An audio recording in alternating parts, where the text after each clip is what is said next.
Hello दोस्तों, आज हम एक बहुत ही इंपॉर्टेंट टॉपिक पढ़ेंगे, नंबर सिस्टम्स। मैथमेटिक्स की फाउंडेशन इसी पर बेस्ड होती है। अगर नंबर सिस्टम क्लियर है तो अलजेब्रा, अर्थमेटिक और हायर मैथ्स समझना बहुत इजी हो जाता है। तो चलिए शुरू करते हैं एक इंटरेस्टिंग जर्नी नंबर्स की दुनिया में। सबसे पहले बात करते हैं हम नेचुरल नंबर्स की। ये वो नंबर्स हैं जो हम नेचुरली काउंट करते हैं, 1, 2, 3, 4, 5 और आगे इन्फिनिटी तक। इसको हम डिनोट करते हैं एन से। एग्जाम्पल, अगर आप एप्पल्स काउंट करते हो, 1 एप्पल, 2 एप्पल्स, 3 एप्पल्स, ये सब नेचुरल नंबर्स हैं। फिर है सेकंड में होल नंबर्स। नेचुरल नंबर के साथ जब हम जीरो को इंक्लूड कर लेते हैं तो बनते हैं होल नंबर्स। तो होल नंबर्स का सेट होता है 0, 1, 2, 3, 4, 5 और आगे इसके आगे इन्फिनिटी तक। नोटेशन होता है W।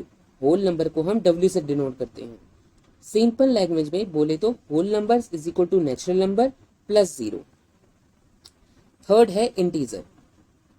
इंटीजर्स के अंदर आते हैं सारे होल नंबर्स प्लस उनके नेगेटिव नंबर्स, मतलब -3, -2, -1, 0, 1, 2, 3।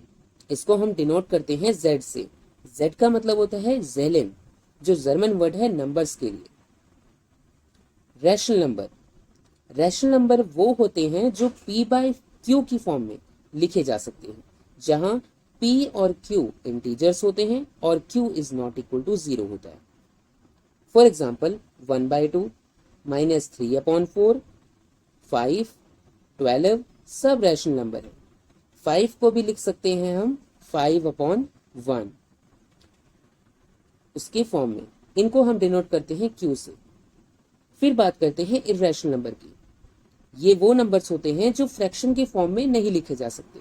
इनका डेसिमल एक्सपेंशन नॉन टर्मिनेटिंग और नॉन रिपीटिंग होता है, √2, √3, पाई।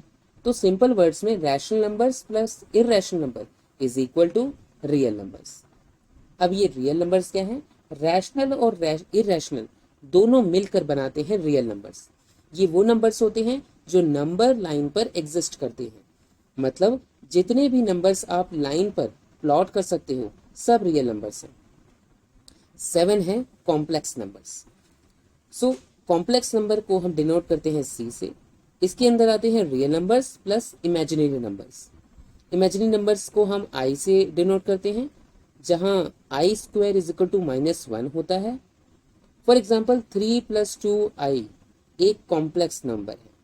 और याद रखिए, रियल नंबर्स भी कॉम्प्लेक्स नंबर का पार्ट होते हैं, बस उनमें इमेजिनरी पार्ट 0 होता है। अब अगर हम हायरार्की देखें तो किस तरह से हमारी हायरार्की है? पहले नेचुरल नंबर्स, फिर होल नंबर्स, फिर इंटीजर्स, फिर रैशनल नंबर, फिर रियल नंबर्स और फिर कॉम्प्लेक्स नंबर्स। मतलब नेचुरल नंबर सबसेट है होल नंबर का, वो सबसेट है इंटीजर का, फिर रैशनल नंबर का रैशनल पर irrational is equal to real numbers, और रियल नंबर्स भी सबसेट होते हैं कॉम्प्लेक्स नंबर के। तो दोस्तों, आज हमने देखा कि नंबर सिस्टम एक ट्री जैसा है जो स्टार्ट होता है नेचुरल नंबर से और एक्सटेंड होके कॉम्प्लेक्स नंबर तक पहुंचता है। अगर आपको ये हायरार्की क्लियर है तो आप मैथ्स के किसी भी टॉपिक में स्ट्रॉन्ग बेस बना सकते हैं।